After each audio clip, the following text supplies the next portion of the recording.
Ezio becomes an assassin in order to avenge the tragedy that's befallen his family.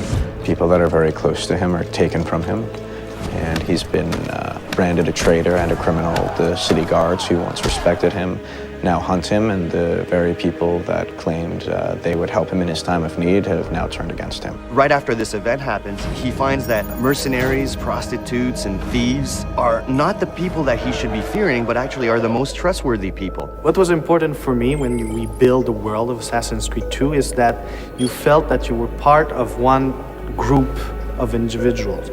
So we said, let's use the underworld, and so that's your family. The three factions that we have are thieves, courtesans, and mercenaries, which will all help you either distract, elude, or literally beat up your enemies. The faction leaders will be met along the path in Assassin's Creed, and they will be asking you a couple of things to help them as they're helping you. So it's sort of a mutual trade-off between the two. A lot of people will end up helping Ezio. There's his uncle Mario that he hasn't seen many years that will help him tone his fighting skills. There's Machiavelli as well that we find in the game, and finally obviously Leonardo da Vinci, who's going to become quickly a very close friend of Ezio, not to mention a test dummy for his wild inventions. Leonardo is going to be one of your main friends, and basically he's going to act as a Q in James Bond.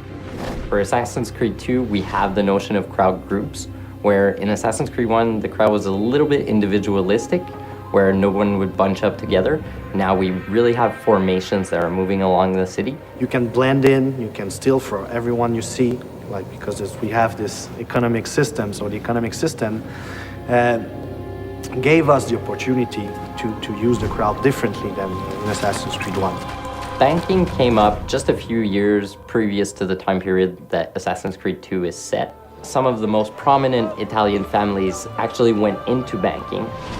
The citizens of each of the cities started to move away from trade, and coins actually became a marketable currency. So we decided to say, that's great, because we want to have it for the game, and our subject tell us that, it makes sense. So we combine the two, and that's why there's an economic system in Assassin's Creed 2. The most exciting thing about the economic system is giving the players the choice to do what they want with their money.